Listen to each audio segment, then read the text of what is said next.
नमस्कार, मैं सचिन दीक्षित एक बार फिर से आप सभी के सामने हाजिर हूँ। आशा है आप सभी अपने घरों में होंगे, लॉकडाउन होंगे, सुरक्षित होंगे और कोरोना ऐसे वायरस से लड़ने की पूरी तैयारी में होंगे।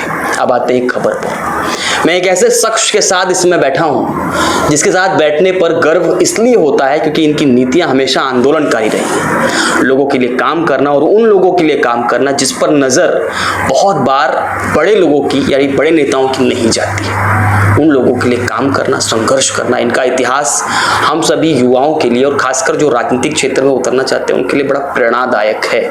मैं एक ऐसे शख्स के पास बैठा हूँ, ये सीधे मुलाकात कराता हूँ इस कोरोना संक्रमण में, इस पूरी महामारी में इनके द्वारा कैसा काम हुआ। एक ऐसा शख्स जिसने काम किया लेकिन अभी तक पिक्चर में नहीं आया। किसी भी मीडिया में बहुत बार हम लोगों ने प्रयास किया कि इनसे मैं सवाल करूं, जवाब मांगूं, लेकिन बहुत बार मना कर दिया गया। क्यों? उसके पीछे का वजह क्या था और अब तक किन लोगों के बीच में इन्होंने किस तरह काम किया। आप भी हैरत मानेंगे जब काम जानेंगे। और अभी तक उसे मीडिया में ना लाया जाए, ऐसा इनकी जो नीति रही है वो कारण क्या रहा, इस सब बातों पे हम बात करेंगे। नाम है श्रमजीवी संगठन के प्रमुख विवेक पंडित, पूर्व विधायक, लगातार संघर्ष और काम करने वाले व्यक्ति। आइए सीधे मुलाकात करते हैं विवेक पंडित जी से। सबसे पहले आपका नमस्कार। भाव, सबसे पहला प्रश्न, आप मीडिया में कई बार होता है कि इस समय तो माहौल चल रहा है कि फोटो निकालो और फेसबुक और आदि पे उसको वायरल करते हैं लोग। आपने एक बार भी अपने काम को मीडिया में नहीं लाया और किस तरह से काम हुआ यही बताइएगा, और मीडिया में ना आने का कारण क्या था? मीडिया में ना आने का ऐसा कोई विशेष कारण है, ऐसी बात नहीं है। लेकिन जो काम अब ये कोविड-19 या कोरोना जिसे हम वायरस कहते हैं, इस महामारी से आया है, ये समय ऐसा है, ये मैं इसे अलग तरह का युद्ध मानता हूँ और ये दुनिया भर में चल रहा है। तो अपने देश में ये आने के बाद मुझे इसका गर्व महसूस होता है आज कि लॉकडाउन के एक हफ्ता पहले से हमने ये महसूस ही की थी कि गरीब लोग जो हैं, शहर के बाहर रहने वाले, गांव में रहने वाले हैं, वो कोरोना से नहीं बल्कि भूख से मर सकते हैं। क्योंकि जो माहौल बाहर के देश में चल रहा था, चीन में चल रहा था, उसे हम देखते थे कि ये फैलते जाने वाली चीज़ है और ये कोई रुकने वाला नहीं है। और इसका अंजाम जो होगा वो लॉकडाउन जैसे एक्शन में ही गवर्नमेंट को करना होगा, ताकि लोग रास्ते पर न आए, एक दूसरों से न मिले। और उसके लिए जो ग्रामीण इलाका है, ज़्यादातर जहाँ हम काम करते हैं वो आदिवासी इलाका हो, जहाँ पर लोग काम करते हैं और खाते हैं, तो कमाना और खाना यही उनकी ज़िंदगी है। कल के लिए कुछ बचा के रखना ये उनके सौभाग्य उनको नहीं मिला, जो बहुत लोगों को मिला। और हम मीडिया में देखते हैं कि वो सेलिब्रिटीज़ अपना समय कैसे बिता रहे हैं, खाना कैसे बना रहे हैं। तो इनके पास तो खाने के लिए वैसे भी भूखमरी होती है। जिस एरिया में ज़्यादातर मैं काम कर रहा हूँ, कंसंट्रेट कर रहा हूँ, वहाँ पर बच्चे भूख से मरते हैं। अदरवाइज भी मतलब जब तो सामान्य समय रहता था, तब 2016 में 600 बच्चे पालघर जिले में मर गए, भूख से मर गए, वो भी आज़ादी के 75 साल के बाद।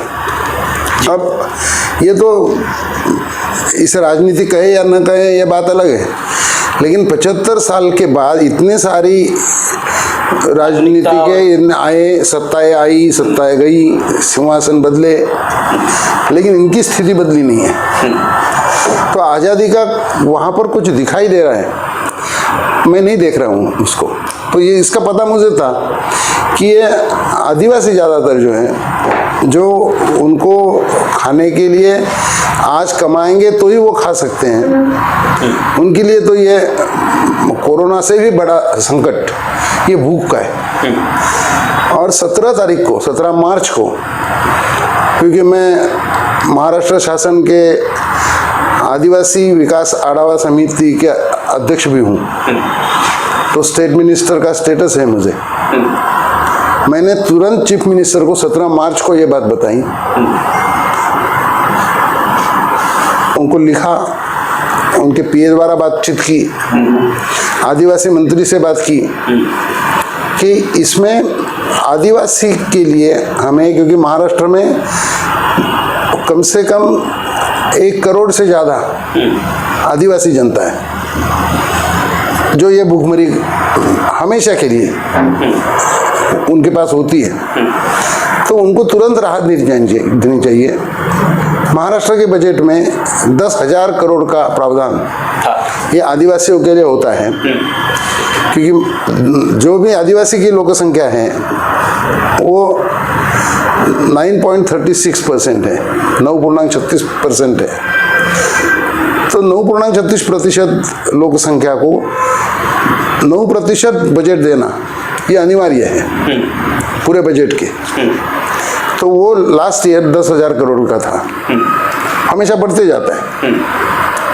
अब ये सवाल मैं नहीं पूछना चाहता कि इतने साल में इतने करोड़ों खर्च होने के बाद एक भी आदिवासी दरिद्री रेखा के ऊपर क्यों नहीं आया, क्योंकि आज भी दरिद्री रेखा के नीचे 91% आदिवासी जी रहे हैं।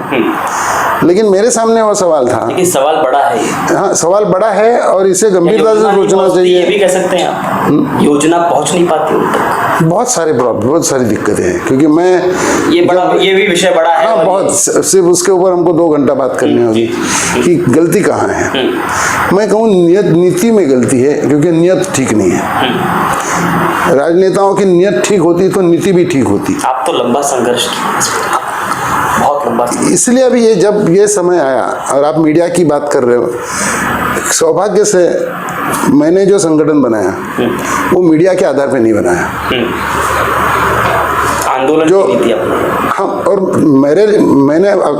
मेरी न्यूज़ 2 ऐसे में कभी गया नहीं।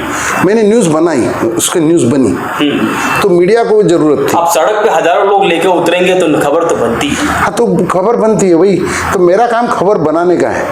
खबर चलाना आपकी जिम्मेदारी, वो जो मीडिया की जिम्मेदारी है। इसलिए बहुत बार मुझे मीडिया वाले मेरे खिलाफ भी उन्होंने छापा है, मैंने कभी टोका नहीं उनको।